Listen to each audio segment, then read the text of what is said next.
Broadcasting from the depths of outer space. Hello, I'm alive. I don't know what's going on. By your command. Fascinating. God damn you all to hell! Nando. It's the Solo Sci-Fi Podcast. This is episode 63 of the Solo One Sci-Fi Podcast. Michael Ball on the show this week with my friend all the way across the pond in sunny New Jersey. I don't know if it's sunny today. It's Mr. Tom Julian. Hello, Tom. Hey, how you doing? You're correct, sir. It is actually very sunny today. Sunny and a little bit warmer than it has been. Yeah. We're no longer living on Hoth here. Okay. It had been quite a winter on Wonderland for a while. Right. Okay. I mean, now that's going away. I mean, I've seen all this obviously wintry images of places like Texas, and obviously that's further south than you are. And yeah, interesting. I've not hardly seen any snow here in Portsmouth, UK this year. We had a tiny dusting, but because we're right by the seafront, because the higher salt content in the air, it reduces the chance of snow forming because of the salt. Right. And it's just because you live near the sea. But I think for some reason we just don't get a lot of snow here. So I think it's your abundance of magical nannies that helps keep the snow away. Yeah. Whatever it is, whatever works. Yeah, but it's I'm looking forward to spring now. I want to get into warmer times and just I love spring. I'm not a winter fan, so that's not good. Just say, people, this is our very first show. Martin couldn't make it today, so sorry, Martin, but he said he should be back next week. And we were just talking off air about what we're thinking about doing soon. May well be doing WandaVision Season 1 review next week, which Tom suggested. I also want to do Picard as well. But for this week, we are going to be focusing on Season 5 of The Expanse, which we've all seen. We've all thoroughly enjoyed, I think.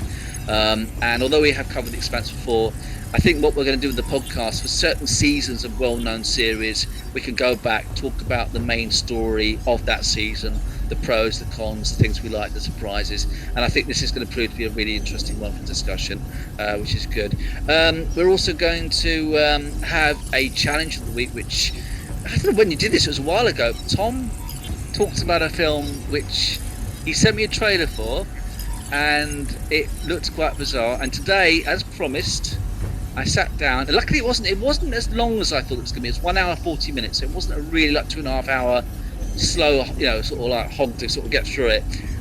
I've seen it, and we're going to talk about my opinion of it. I didn't do notes this time. I thought I'd just talk to you generally because it's an interesting film. It's definitely challenge worthy, so that'll be fine. So I think at that point, I'm ready to go into the news of the week. Let's do it. All right, here we go. Here's the jingle. Working. Solo Sci-Fi News. All right, so this week I've encountered a few things which would be interesting for people in the sci-fi community. First of all, I'm starting to hear that the character of Cara Dune from The Mandalorian, the actress, got sacked. I mean, you probably heard about this, did you, Tom? That I sure did. She put some negative comments on Twitter, which, of course, as a responsible person, you've got to. There's certain things you shouldn't go. And she went directions which most people feel. I mean, do you want to talk about how do you feel about this whole thing? Do you think it was understandable that Lucasfilm fired her, or was it without sort of? Yeah, you know what I mean? The things you were saying were pretty disturbing. I mean, this is very unnecessary things about comparing certain things to the Holocaust. I think you really exactly. shouldn't do that. That was really stupid thing to do. Very. And it's a shame because very crazy and. I think the sad thing is that the actress, I can't remember her name, but she was just on the cusp of probably getting her own Star Wars series, and probably setting herself up career-wise for a long time. So the reason I brought this up, because I always also have mentioned this to Martin, is apparently now they are talking about replacing her with a character from the Rebel series. She is the Trilek character, the one with the green. What's the Trilek character called? I can't remember her name. Hera. Oh, Hera. nice. So possibly. That That makes sense because I mean Hera is. I mean I'm going through Rebels now. I'm into the 4th season, so this is why it was embarrassing that her name escaped me for a minute. I think it's because when you're on recording, you know. And I could see her as a great alternative to Cara Dune's character, introduced perhaps in season 3 of The Mandalorian, and then she gets the own series because they talk about her doing this Rebels series. So that'd be very neat. Any predictions on the actor they're going to get to play? No, I haven't. I mean, I've also heard that they're casting Ezra in one of the live action series as well. So it looks like they're now going to be pulling all the animated series. And what I've done is I've been watching the animated series. Although they're very good, I'm not really an animated big series fan. I'm much more of a live action fan. But I've got so much backstory of the Star Wars universe in both these series, which I've nearly finished both, and they are very, very well made together, very well done. And of course, it's so good because they're already bringing out all these characters from these 2 respective series, and they're implementing into these live action forthcoming series. So it's very exciting. So it depends obviously on the actor they get, but yeah, I can see these characters making the Star Wars universe even more interesting. It's really interesting. So I heard that Hayden Christensen, who originally played Anakin Skywalker, been cast into the Obi-Wan series to play Darth Vader. And I've also heard that the actor that plays Darth Maul at the moment, he's turning himself up, and apparently he might appear. But then I don't know, because I've just watched Rebels where I thought that Maul died when he faced against Obi-Wan Kenobi. So I'm a bit confused about that, but I don't know exactly when the Kenobi series is set. I thought it was set in a similar time to Rebels. Yeah, so that's going to really tell you when. That's actually the death of Darth Maul in the Rebel series is one of my most favorite moments of all Star Wars. Yeah, Star Wars. I was very surprised to see it actually because, but you know, interesting. But like I said, I don't know. I'll have to see about that. That's because I first heard the Maul idea, but then I subsequently watched the episode where his character died in Rebels. So that might be, sometimes you get stuff and it's not necessarily genuine. It's just clickbait kind of thing. So that's okay. So we'll see. We'll see, indeed. Other news. The new Star Wars series, The Bad Batch, apparently is going to be released. The first episode will be on May the 4th. Which of course is appropriate. So we've already seen the characters of the Bad Batch in an episode of Clone Wars. I think it was a 2-parter in season 7. So that looks interesting. I hope they'll do something well with those characters there. What other news have I got for you this end? The Falcon and the Winter Soldier is coming out on March 19th. All right. Which one was that? Falcon and the Winter Soldier. That's Marvel. Oh, okay. Is that something? I'm not familiar with that one. Is that quite a well-known part of Marvel? Okay, brilliant. Oh yeah, that's great. So the Falcon is sort of the heir apparent to Captain America in the end of the Marvels movies, and the Falcon and the Winter Soldier was sort of the Bucky Barnes series of it's Captain America's best friend. And what's cool about them is they clearly don't get along, so there is going to be a little bit of a sort of a buddy cop feel about them as they go about what they do, sort of bickering with one another as well as and then fighting the bad guys. It looks like a lot of fun. Brilliant. Okay. Other news. Apparently, there's a new series which is coming up. It's going to be in production with. It's called Light Years. And it stars Sissy Spacek. Have you heard about this? I've not heard about this one. That one sounds great. Is Ed O'Neill? Is that the guy that was in Married with Children? Is that the actor? I love that series. Oh well, if he's in it, and I like Sissy Spacek as well. So that looks interesting. I've only heard about that today. So obviously you've heard about that as well. Ed O'Neill is one of those underrated actresses. He's got a much bigger range than people give him credit for. I think it's a little when they say, oh no, he's that guy from this or that or sitcom or whatnot. He's sort of I don't know. I put him in the same world as Bryan Cranston, who had so many roles that were, sort of just the random silly dad, but Yeah, you sure. realize how terrifying he was in Breaking Bad. Yes. Oh, I mean, Breaking Bad is one of our family. Obviously, it's not science fiction, but I honestly, I've seen the whole series twice, and it's one of the best series I think I've ever seen. It's just so solid, and I like the TV movie that came after it as well. Yeah, brilliant series. I've never got into Better Call Saul though. I have seen some of it, and I know that series gets into Breaking Bad or close to it in its latter seasons, but I never quite clicked with that series yet, so I have to try that one out as well. What else have I got today? Oh, we had some Trek news. Lower Decks will arrive on Blu-ray on DVD in May. I assume that's in the States. I don't know about over here. Lower Decks is okay. I wasn't mad on it, but it was okay. It's an animated series. I haven't gotten into it yet. Yeah, I mean it's. Have you not seen it at all?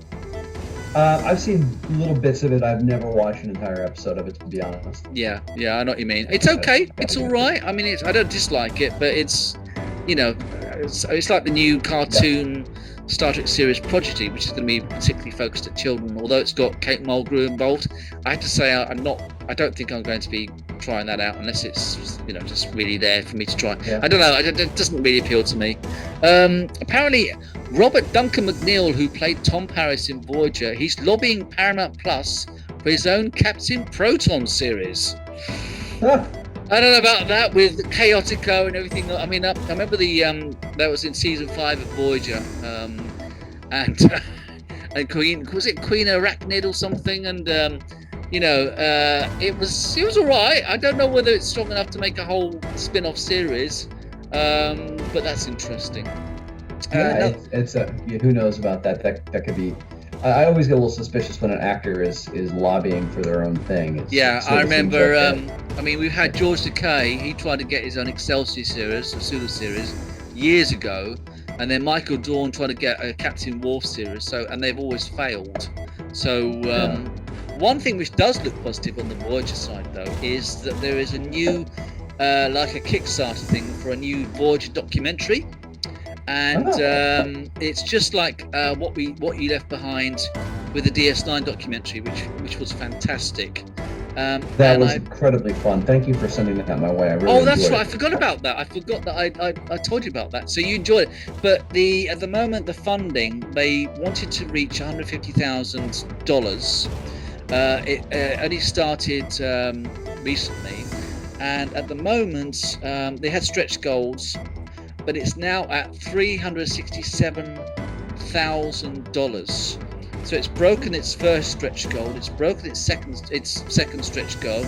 It's near to its third, and so it's going very well. And the reason partly why I want to bring this up is that I honestly think that if Paramount didn't want to commit to making a high def version of Voyager and DS9, which is something I really would like, I'm surprised they don't have some sort of like partial halfway, or at least a part in the way where fans could contribute towards them paying the other half or whatever element to actually make a DS9 Voyager Blu-ray high def version of those two respective series, because the Next Generation did it but it lost money. We know that, and it was a real shame because they did such a great job.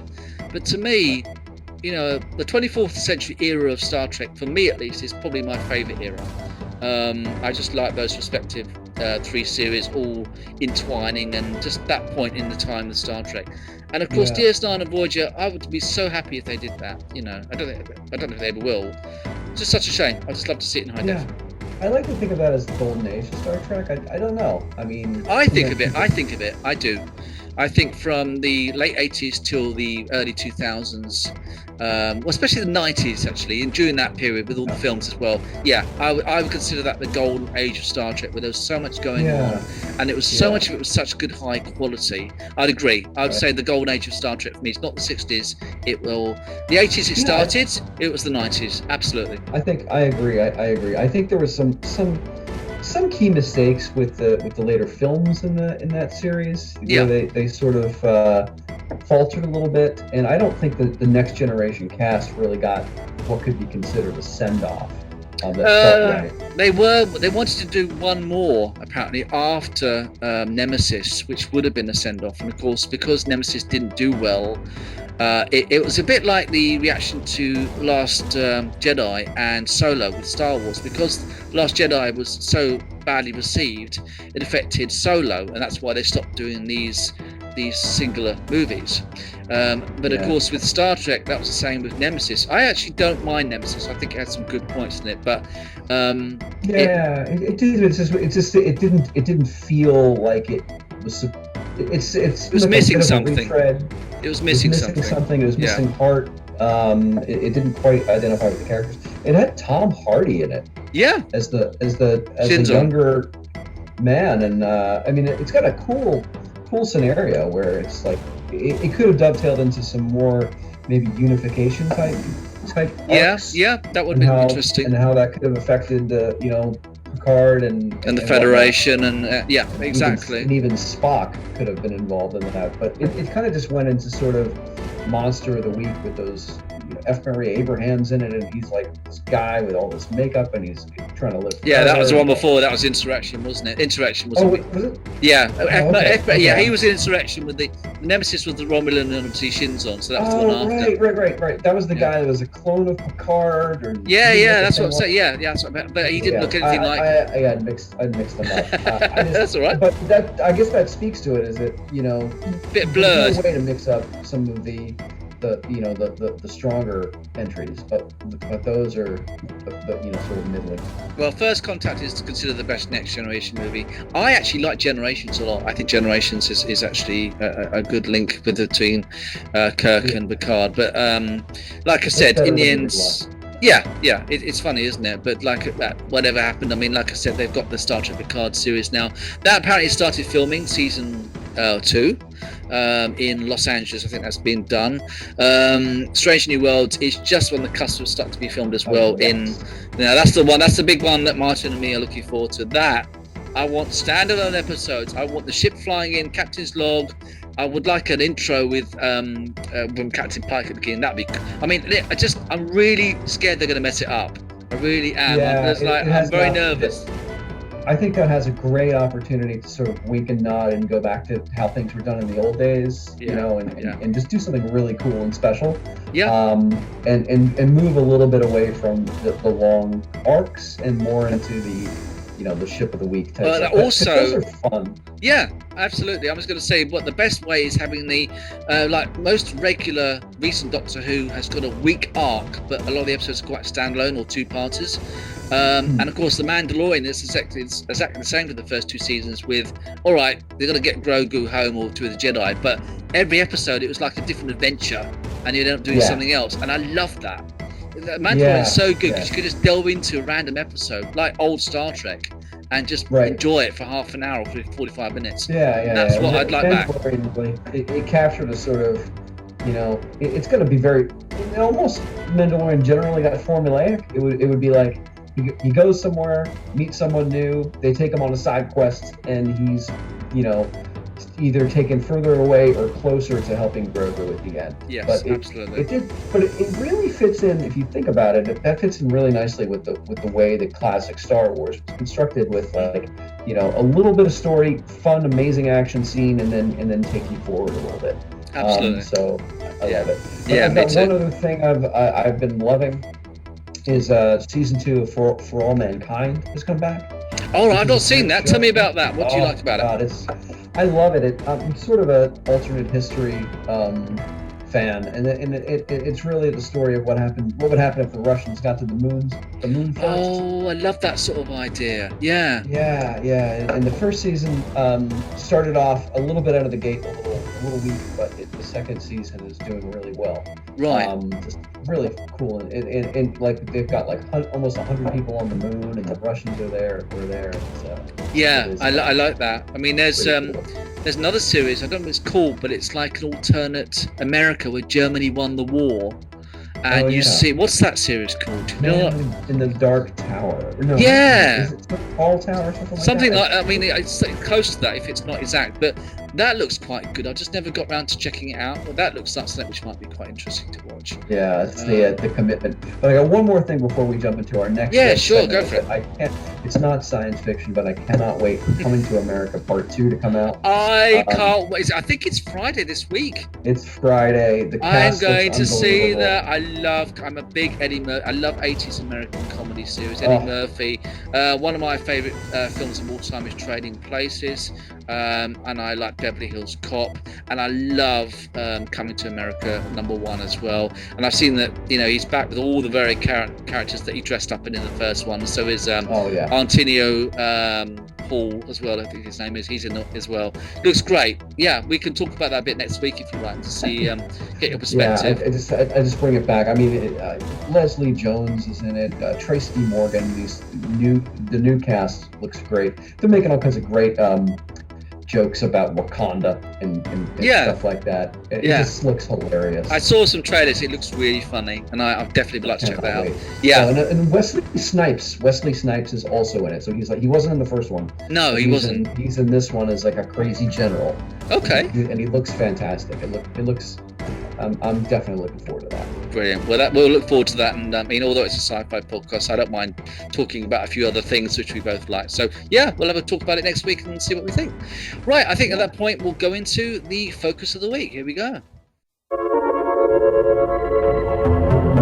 It's the Solar Sci-Fi focus of the week.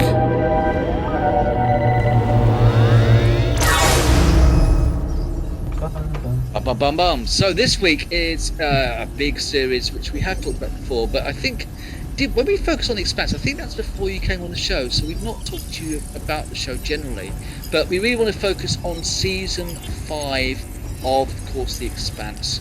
Now, I have really been. This is actually interesting because this is very different. This series, it is a very arced story. It's not standalone. But I like that. I mean, I don't mind in certain series like this where you have the long-term arc. So, of course, we had season 5. We started off with Exodus. The series was, how many episodes was in season? It was 10 episodes of season 5. So let me just ask generally at the beginning, what did you think about season 5? Did you read the stories before you saw the TV version, or did you go into it No, knowing? in fact, I've only read the first book. Right. And my experience secondarily has been with the TV series, and they really, blow me away as far as being like kind of gold standard of doing this type of TV that's both deep storytelling and great production values. I can't. Whenever anybody asks me, "Hey, what are you watching?" I ask them if they've watched that. Yeah. And usually it's, The Expanse, For All Mankind, and What We Do in the Shadows are like 3 things I recommend people watch. Right. But The Expanse is, it's really reached new heights this year. And oddly enough, all the characters are separated from them. Yes, They're like I was about to say that. It was very separated. They all had their own little storylines. And that was quite a surprise, actually. I mean, I think the characters, Naomi's story to me was probably the strongest story of the season. I thought with her quest to get to find her son, and of course he's older, very bitter, and of course Marco's character was fantastic as well. Oh my god. If season 5 was literally only about the Belters, I would have been perfectly fine with it. Well, I mean, I talked about when Martin and I reviewed it initially. He said how he liked the fact that it has some real physics, like the fact that if you have like a ship battle, all the bullets go through the ship, and people react. And of course, everyone's got magnetic boots, and of course, inertia is another thing, which is of course more of a factor because in most science fiction you have inertial dampeners, so you don't have that. So that's more of a geeky scientist sort of side of things, but. Yeah, it was just such a solid. I mean, the Belters have always been this series where they are this roguish kind of bitter, chip on their shoulder kind of, almost like a subhuman race. And also, one thing I love about this, which is actually quite interesting, is that a lot of the Belters are made of actors from mixed races. which I think is another very good thing, because of course in the future that will be more the norm. Obviously, in the past we were all on our own continents, and of course the world is getting smaller all the time, and normally COVID permitting, you'd be travelling around and meeting people, and and I thought that was very clever, and I like the fact that their dialects, they had their own sort of dialect, which is almost a broken English. It's almost separating into its own language. That's so clever. That was awesome. It is amazing. That is a Belta. I've gone online and there's like entire dictionaries of the language and things like that, that they've developed. Are you kidding? I didn't know that. They've actually made their own, because they talk, but they set certain letters and verbs are different. And we are Belters, we are talking like this. I'm not very good at it. Boss man. But they do sound a bit like they're from the Caribbean, some of them. But I mean, it's interesting.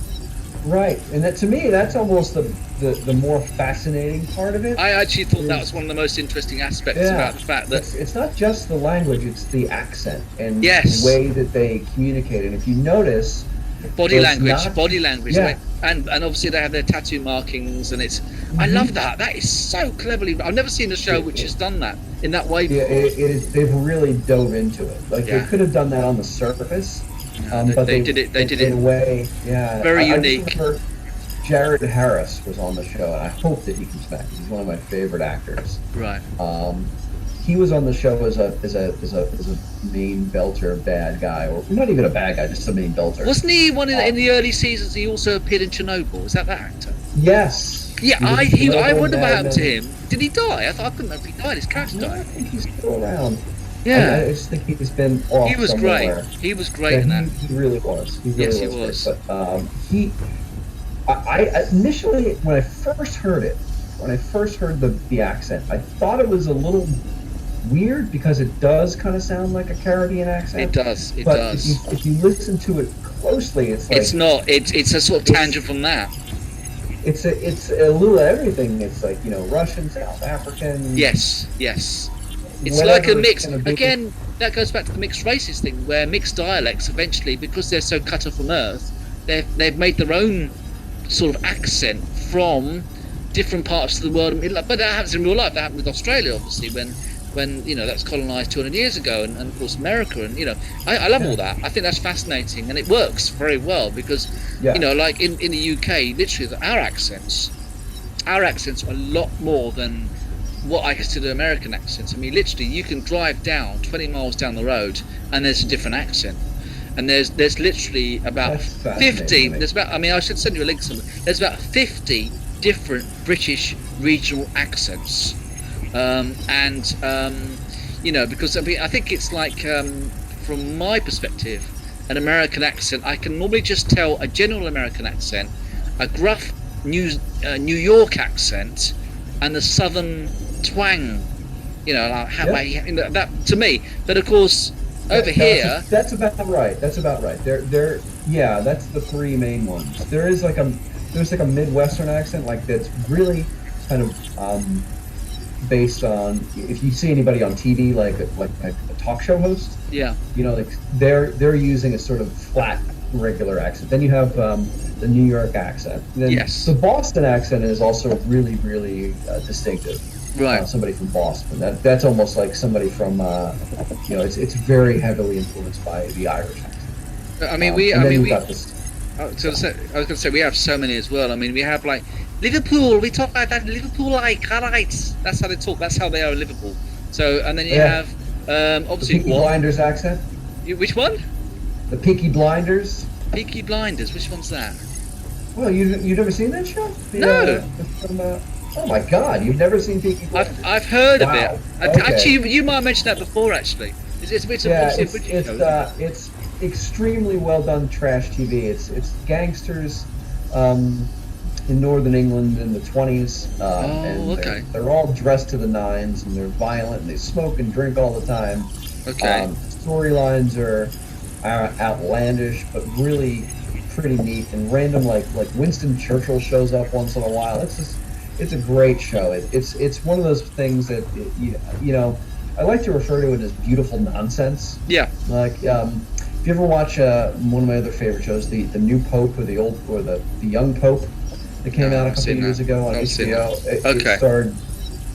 It was just completely nonsensical, but fun, interesting, weird stuff going on. And it's the same for that. It's very cool. But yeah, the accents in that show are great. But I think you got the northern accent, the London accent, things I'm familiar with. Yeah, absolutely. I mean, but obviously going to do the Martians on the Expanse, do they have their own accent as well? Because I have not heard a Martian accent. Yeah, because you've got that one character, the one that's the soldier with the dark hair. She sounds Australian. She's her New Zealand ethnicity is from a Micronesia near New Zealand. Right. I think she's right. Yeah, so, but I wonder I think she might be Maori. Right. But I wondered whether I could tell that she was roughly in that part of the world. But I wondered whether that was indicative of a Martian accent, which is also slightly changed over the time. But I don't know. Like I said, it's not so. No. If it is, it's a lot more subtle than the general Belter's accent. Yeah, I haven't seen a Martian accent. I know other things about them. I'm fascinated by. Well, you know what? There is sort of a Martian accent, but it's not consistent. Alex Kumar, the pilot. Yeah. If you notice, he has a Texas accent. Oh, I hadn't noticed and that. It's not his real accent. It's in the books. There were like 20,000 settlers from China and India, and 400 people from Texas settled in this one area on Mars, and everybody thought the Texas accent was cool and adopted it. Right. That's why he's an Indian guy with a Texas accent. And that's why if you ever go through and see like the bars they go to on Mars, they're all like these honky-tonk country music joints. Yeah, it's because some of the very early settlers were all from Texas, and Texas has such high connection to the old space program, and like fighter pilots talk with Texas accents. Yeah. It's a strange thing in the United States. Oftentimes, fighter pilots in the military, the Marines, Air Force, etc., will over time adopt the Texas drawl, just because everybody in there. Oh, that's interesting. It's in the right. If you read, I read the book The Right Stuff. It's in that. Right. Everybody who's in that, they just kind of go with the flow, and they're like talking like your pilots, and that's if you go and take an American domestic airline flight. Yeah. You're like, wow, all these pilots that fly for United or whatever, they all Texas accents. They kind of adopt that as an affectation over time. Wow. I have to say at this point, I know it's at the end of the season, I was sad to see Alex's character killed off. That was a bit. I mean, that was another situation which happened to something to the actor, which we're not going to go into. Yeah. But I think they had to sort of the way they killed him off through inertia or something, like a stroke or something. It was a shock, and it was a shame to do that. But in the end, there's still a lot of the rest of the cast that's still there. So, what about some of the other? I really liked him. Yeah, I did too. I know as a character, I really liked the character. Yeah, it's a shame that the character was killed off, but like I said, it's just the way it goes, isn't it? Sometimes these things happen. Yeah. What about some of the other characters? What did you like about some of their particular stories this season? So, Amber Sabala, I just love her. Right. And the actress that plays her is so lovely. Sometimes she'll like my tweets. Once in a while. Yeah. If she tweets something and you say, "Oh, that sounds great," or you look, she always dresses up in these amazing saris and cool costumes and such. You can say she looks fabulous. She'll like smile back. She's an amazingly fun actress, and I just love her art. The way that she was sort of down and out, she was working on the moon and doing random stuff, and then what happened, and she was trying to figure out what was going on with the rocks that were flying in, and she really was, she was on the sly working with that military guy. Yeah. And she knew the whole time what was going on. Yeah, she wasn't stupid. She could see it. Yeah, she could see what was happening. Yeah, she was really good. Was great. And I have to say, my other favorite character of the whole season was Amos. Oh yeah. Amos going back and having those sort of very almost meandering adventures on Earth. It was strange because he ended up sort of cut off, and then he was going in the snow and had to walk. What was his? I can't remember his colleague, the one that had these bursts of energy and sort of like I like they're done. And she took over from Alex's sort of character at the end. She's going to be on the ship now. I saw that at the end of the season. I thought we had some very, again, what you said earlier on, it was very standalone. It was almost like spin-offs in many ways, these episodes, where you literally almost focus on one character and their plight and whatever, and then it'll go the next week back to the other characters. Yeah, he certainly had an interesting season. But what I loved about it, though, was its ability to keep the family together, because even though they're all apart, Amos keeps lamenting that, oh man, I got to get back to my ship, I got to get back to my captain. When he really sort of has a break where he, you know, when they like sneak into that guy's house and end up killing him in the woods. Yeah. You know, he says something like, you know, my captain would have never let that happen. Where he's sort of losing his way. And the same thing with Bobby and Alex. They were trying to go and get oh god, I'm spacing. Naomi. When they were going, it was all. I think the entire thing was about family defined as what you choose it to be. The whole season. It is. I mean, that's one thing I like about it. It's a story about very strong family commitments in a very hostile and quite a dark universe. What do you think of Bobby's character this year? I love Bobby because she's such a badass. You know, it's like when she had those great moments when they were connected to the Belter ship. Yeah. And you know, she's in the armor and she's kind of like going over and shoots the guy through the, you know, across the walkway and all that kind of stuff. And that scenario, her and Alex together are cool. They make a good. Good. That's going to say they work well together, don't they? Yeah, and I love the sort of broad arc she had, kind of working for Abersavala. Doing all that kind of spy girl stuff, which was really cool because she sort of was a lost soul. You know, she had grown up on Mars and ended up helping the people from Earth. And then she felt sort of bad about that, and she felt it was a major sort of change.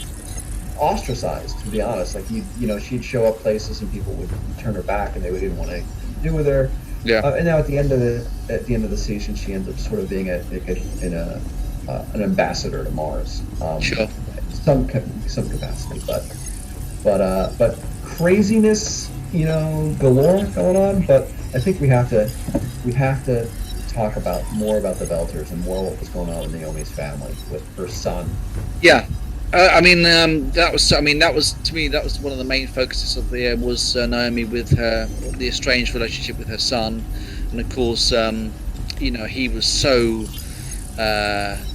bitter and brainwashed by Marco, and of course she's come back and she's a woman who's literally devastated, and of course, and it was just so.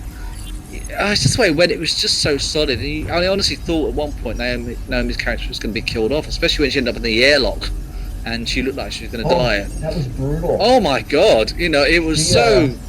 Again, the acting, everyone involved with the production, it was just so solid. She killed that guy. That was sort of like her. Almost like a mentor, yeah. I mean, because he was sort of on the fence because he had a very strong relationship with her, but of course he also had to be there for Marco. And then that was a surprise. Yeah. And what's the name of the character who's she's a Belter, she's the head of that other ship, and Drama. Yes. Drama. I love her. I don't know all the names as well as you do, but Drama was really Drama's always great.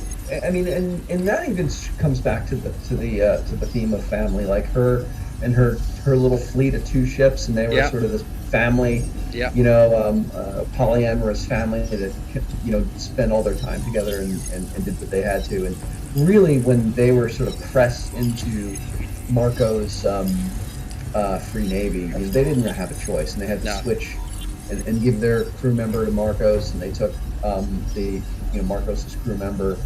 That was some crazy stuff. But I loved how it all kind of, you know, everything came together where she was part of the fleet hunting the Rossi and ended up saving the day, you know, saving you know, that crew there, and turning on her own people to save Holden. Yeah, at the end. absolutely. I mean, I mean, I think we should wrap this up relatively soon. But I mean, I want to quickly ask you first of all about. I mean, one thing which we didn't see much this year was the proto molecule, did we? That was more of the back burner, which I was quite surprised about. Even though it was there in an aspect of them trying to get some of it. Did you? And also the actual other planets through the disk. They didn't sort of go. Yeah. That was kept. It was all in the solar system this year. It was definitely. I thought this year would be more about exploration of those those planets through the. But that wasn't. But the end of the season, we saw this really creepy alien sort of ship entity thing. I mean, I have no idea how it's going to go this season. Next season, what do you? I mean. Yeah. Were you surprised? I geared up to be a little disappointed because I read the sort of summary big arc of what was supposed to be in this book. Right. I'm like, wait a minute, it's not going to be about exploring elsewhere or expanding where they've gone. It's going to be just an arc. Which is what I thought it would be as well. I was like, oh man, I don't know if I'm going to love that. Yeah. But the whole thing with Marco, who was an incredibly charismatic actor. God, I know. Did they cast him well? My God, I don't know the actor. He was fantastic in the role. Yeah, and he's like, a studly, good-looking guy. I was thinking, did they just bring some random good-looking guy in here? And that guy could. No. He was a phenomenal actor. I don't know who he was. Phenomenal. Yeah, phenomenal. Absolutely. I mean, it was just 10 out of 10. And, but that's what makes the series so good, because the acting is so good, the special effects are so good, the story is so compelling. Honestly, it's one of the best series I've seen in many years. It's fantastic. And I love how they cast Philip. The kid that they cast. Oh my God, he was fantastic. And he looked like genetically exactly like Marco. He did. Yeah, he really looked like he was related to Naomi. He really did look like Naomi's son. Absolutely. Had scenes together. They had such a good, mother-son chemistry, even though they really didn't know each other. No. That's the saddest part. Yeah, it just really worked. It was really solid. It was fantastic. So I just want to sort of, I think we should just sum up soon because we need to go on to our next thing. But I just wanted to say that, it was a really good season. Not quite how I expected it, but I'm very excited about the next season. Any idea when it's going to be made? Do we know its schedule yet? Is it going to be made this year? It's at least a year away. But next winter. But they obviously but they'll be making it this year, but it won't be shown until next year. Is that what you're saying? Yeah, maybe next November. Like I said, we're gonna. I mean, the thing is, you're gonna have a gap now after all this COVID stuff, where a lot of productions have been put on hold. But I think that I would definitely be back to see season 6, and hopefully, when it's done, we can have another season review next year or whenever it is, if you're still around by then. Super excited for that. I want to do a season review of WandaVision and For All Mankind. I'm in for all this, but do you want to move on to? I do. I think we should move on. But thank you for that. Okay. Really good discussions. Okay. I really appreciate it. Enjoyed it. Right, let's go into this is Tom's challenge to me of the week. Let's hit the jingle. Here we go. It's the Solar One Challenge of the Week.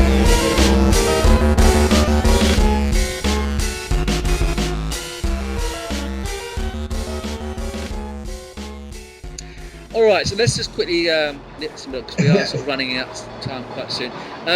Tom told me about a film. You sent me a trailer of a film which I was aware of. I'm a big H.G. Wells fan. I'm a big War of the Worlds fan. Invisible Man. The Island of Doctor Moreau. I've never read the book. I don't know if you've read the book, but there was a film adaptation made with people like Val Kilmer. And of course, the guy in The Godfather, his name's escaped me. What's his name? Marlon Brando. That's it, Marlon Brando. And there's some other English guy in it as well. And you, that's it. And you told me give this a go, and because I like the idea of mixing animals with humans. I mean, I was a big fan of Jeff Goldblum's The Fly. I like the original version of The Fly, but the Jeff Goldblum one where, of course, transport goes wrong and he starts to change the elements of The Fly. I found that compelling. It's one of my all-time favourite horror films. So I put this on, and it starts off quite interesting with this guy on a boat. He ends up on the island, and Val Kilmer's character's there, and then Then he gets locked away in his room and he says, what's going on? Then he starts to encounter these almost like humanoid things. And then you have the Marlon Brando thing. The fact of the matter is, it could have been done so much better. It just felt to me that the whole thing, the first half an hour was quite interesting.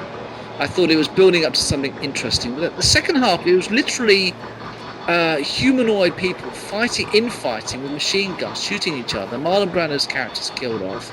It was just a mess. No, it is a.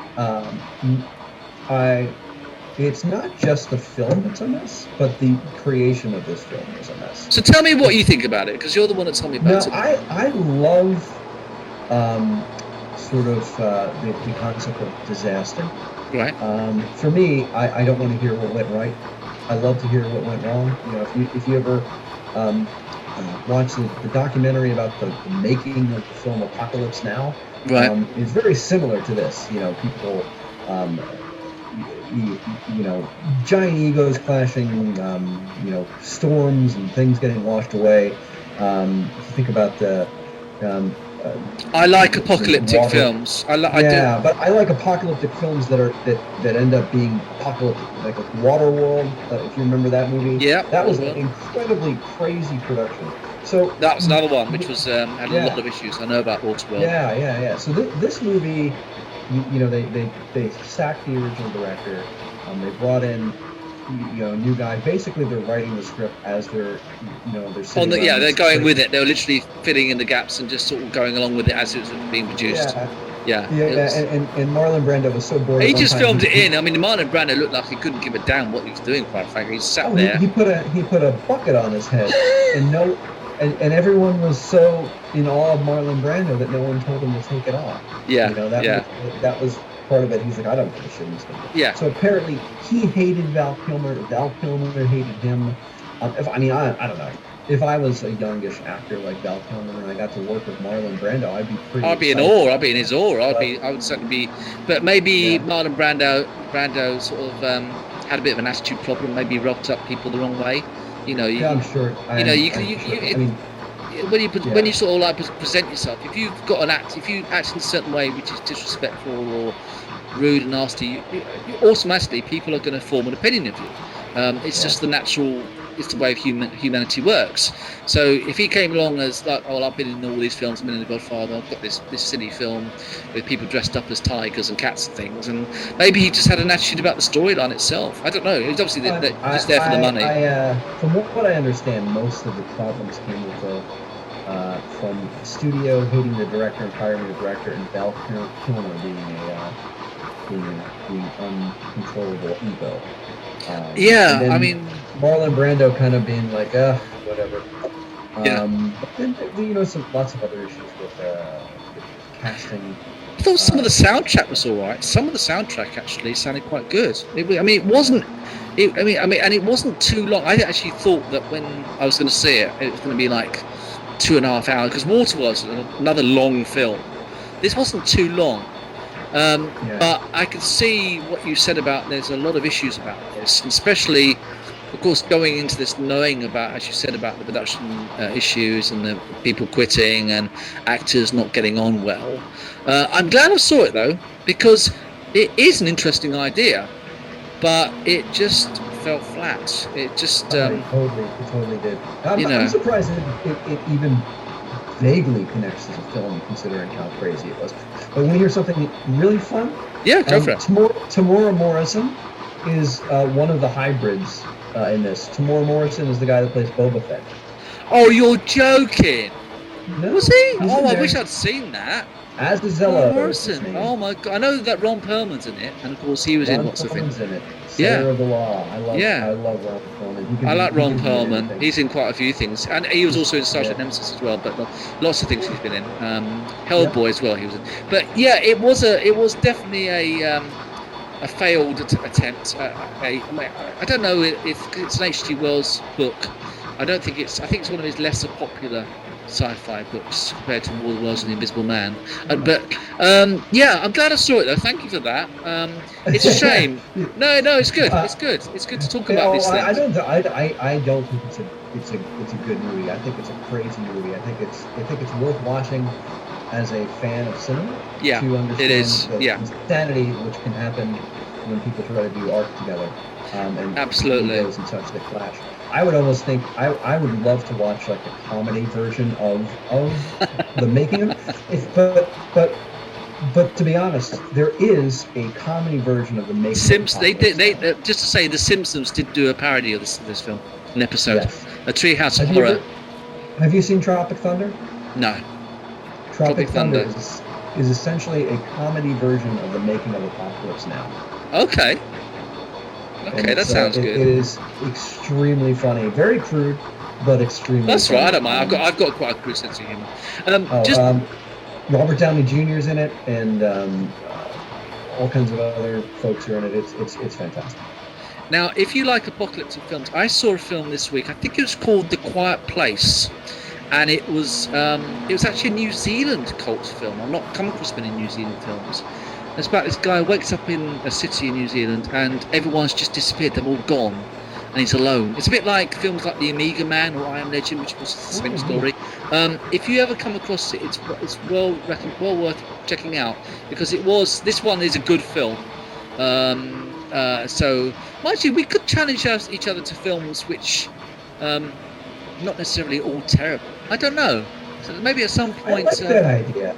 Because I have to tell you, I didn't watch the Leprechaun in Space movie. I watched like a 12-minute deconstruction of it. But I did fake my way through that when we were talking about it. I didn't watch the Leprechaun in Space, but I would love to watch. I think that might be better. I mean, I think because I don't like the films, I've not got that many films to recommend to other people. I've got lots of lesser known, good quality sci-fi films, which I would love to share with both of you. I would love that too. And maybe, especially from your background, I'm sure you could do the same. Okay, let's maybe do that in the future. Have you seen what we do in the shadows? No, not seen that. Oh my God, that may be a good one to start with. It's Taika Waititi and Jermaine Clement from the Flight of the Conchords. Oh yeah. And director of Thor and I've got another good film. I've got a film it features Anthony Edwards and Denise Crosby. It's called Miracle Mile, and it's about a guy who takes a phone call outside, and he's just sort of getting together to go, and he hears that there's only an hour to go until the nuclear bomb's going to destroy the world, and it's a race to get his girlfriend out of LA. And I don't know why nobody's ever heard of it. And I actually met Denise Crosby the year before last as well, and I wish I'd talked to her about it. I really love that film. Check it out. I'll send you information about it. Maybe. Yeah, all right. I'll talk to what Martin. Also, ask what Martin wants to do if he's up for that. I'm sure he probably would be. He recommended me. I was going to say he'd love it. Yeah. Well, I mean, he recommended me a film to watch, which he said is a good film. So yeah, maybe we'll do the challenge a week. Not necessarily a negative film. I think that might be easier because let's do not horrible movies. Yeah. Who wants to watch a horrible movie? I mean, I watched. Oh God! I mean, sorry. No, it's fine. Some of the things I've seen recently, like no. I mean, that was awful. But yeah, all right, okay. Well, let's see what we're doing next week with. Hopefully, Martin's back. If not, we'll do it in the next few weeks. We'll do some good films. And what I'll do is, because I've done this today, when we talk about the challenge of the week, I will put in the left-hand corner of the video, because obviously this is audio as well as video now, the trailer of the film that we're talking about, which I think makes it more fun. Super cool. So that'd be brilliant. Okay. I think that's about it. One thing to cap off on Dr. Moreau, Richard Stanley, the original director of the film, he was thrown off in the first 2 weeks of production. He snuck back into the production dressed as one of the Animals characters and was like running around, throwing spears and stuff in the final movie. So I just thought that was hilarious. What? Yeah, he had been this guy who was so passionate about doing this project, and it had been like his life's work. Right. And then he gets on this thing, and he was a new director, and like literally everything kind of falls to crap to him like immediately, and he went a little mental. As far as and so then he, because his dream had been ruined, and then so he snuck back onto the set. I find that to be. I think that's brilliant. So probably there's probably scenes in the film which fans know of where you see him in the background dressed up as an animal or something like that. That'd be quite fun. Yeah, absolutely. Yeah, I like that. I think that's really fun. So I think that is hilarious. It's just a shame that it didn't work out. But then I suppose in the end, it's definitely worth watching. I'm glad I saw it. I don't think I'll see it again though. But at least no. I don't recommend anyone watching this movie to sit down. This is the kind of thing where you want to sit down and watch a movie that you just have to. You're just trying to wonder how it was made. Yeah, and how it actually got out there, and yeah, I mean that happened with one of the Star Wars films. I think it was Solo.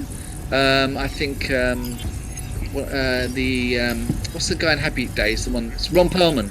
No, not Ron Perlman. No. What's his name? The guy that plays in Happy Days. I can't remember his name. Howard. Ron Howard. Yeah, Ron Howard. Didn't he take over? He took over, and I didn't mind Solo, but I mean, like sometimes it works. I think Rogue One had a lot of problems as well, and in the end, Rogue One turned out to be a very good film. So sometimes, even if it goes wrong, it can still course correct and work out. But unfortunately, this film it didn't. So that's a shame. Right, I think on that note, I think we'll finish. Thank you again, Tom, for joining me today. Strange that we did have Martin, but I'm sure he'll watch this and hopefully enjoy it as well. It feels like we like we went out of the town without our best wingman. I feel it was great to hang out with you, Michael. Thank you. We're going to leave with there was a funny song which was done by James Corden when he had an altercation with Patrick Stewart. So Patrick Stewart was drunk and he was going on about James Corden's belly, and somebody made it into a funny little song. So I thought we'd finish off with Patrick Stewart singing "I Can See Your Belly." Very silly, but it's my weird sense of humour. Tom, thank you. We'll catch you next week on the Solar One Sci-Fi podcast. Thank you very much. Bye. I want to speak to James here. It's James, isn't it? From where I was sitting, I can see your belly. I can see your belly. I can see your belly. I can see your belly. I can see your belly.